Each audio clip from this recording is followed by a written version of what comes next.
Pengangguran merupakan istilah untuk orang yang tidak bekerja sama sekali, sedang mencari kerja, atau seseorang yang sedang berusaha mendapatkan pekerjaan yang layak. Pengangguran biasanya disebabkan karena jumlah angkatan kerja atau para pencari kerja tidak sebanding dengan jumlah lapangan kerja yang tersedia. Pengangguran seringkali menjadi masalah dalam perekonomian karena dengan adanya pengangguran, produktivitas dan pendapatan masyarakat akan berkurang sehingga dapat menyebabkan timbulnya kemiskinan dan masalah-masalah sosial lainnya. Tingkatan pengangguran dapat dihitung dengan cara membandingkan jumlah pengangguran dengan jumlah angkatan kerja yang dinyatakan dalam persen. Ketiadaan pendapatan menyebabkan pengangguran harus mengurangi pengeluaran konsumsinya yang menyebabkan menurunnya tingkat kemakmuran dan kesejahteraan. Pengangguran yang berkepanjangan juga dapat menimbulkan efek psikologis yang tingkat penganggurannya yang terlalu tinggi juga dapat menyebabkan kekacauan politik dan sosial sehingga mengganggu pertumbuhan dan pembangunan ekonomi. Akibat jangka panjang adalah menurunnya GNP dan pendapatan per kapita suatu negara. Faktor-faktor yang menyebabkan terjadinya pengangguran dari faktor pribadi. Adapun yang pertama, faktor kemalasan. Yang kedua, faktor cacat atau umur.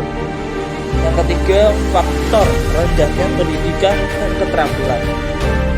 Faktor ini merupakan penyebab utama meningkatnya pengangguran di Indonesia. Di antaranya ada ketimpangan antara penawaran tenaga kerja dan kebutuhan, kebijakan pemerintah yang tidak berpihak pada rakyat, pengembangan sektor ekonomi, banyaknya tenaga kerja wanita.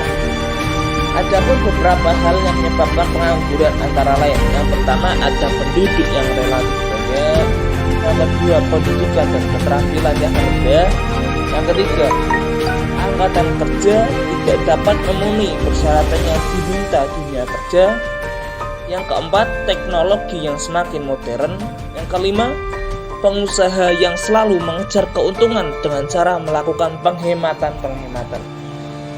Yang keenam, penerapan rasionalisasi. Yang selanjutnya, adanya lapangan kerja yang dengan dipengaruhi musim, ketidakstabilan perekonomian, politik, dan keamanan suatu negara. Hal inilah yang paling besar pengaruhnya dalam dunia kerja sekarang ini. Kurangnya informasi dapat menjadi faktor yang paling berpengaruh. Hal ini diakibatkan keadaan lingkungan tempat tinggal yang tidak kemungkinan untuk terus mengupdate informasi tentang lowongan pekerjaan.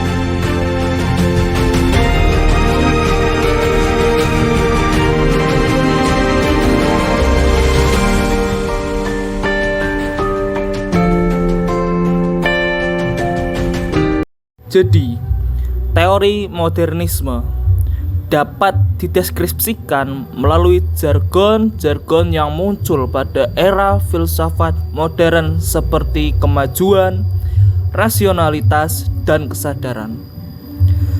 Teori modernisme selalu berorientasi pada kemajuan dan apapun yang mendapat label kemajuan atau progres yang selalu dianggap lebih baik. Sebagai contoh, pembangunan sebagai proses modernisasi cenderung dilihat sebagai periode historis yang lebih baik dibanding sebelumnya.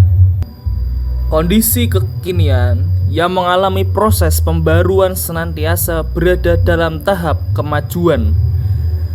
Teori modernisme percaya pada perkembangan sejarah yang linier dari primitif menuju modern, dari keterbelakangan menuju kemajuan.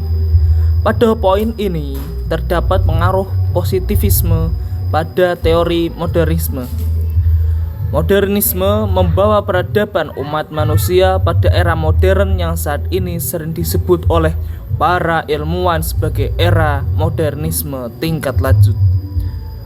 Modernitas sebagai proyek yang belum kelar, masyarakat berisiko, dan lain sebagainya.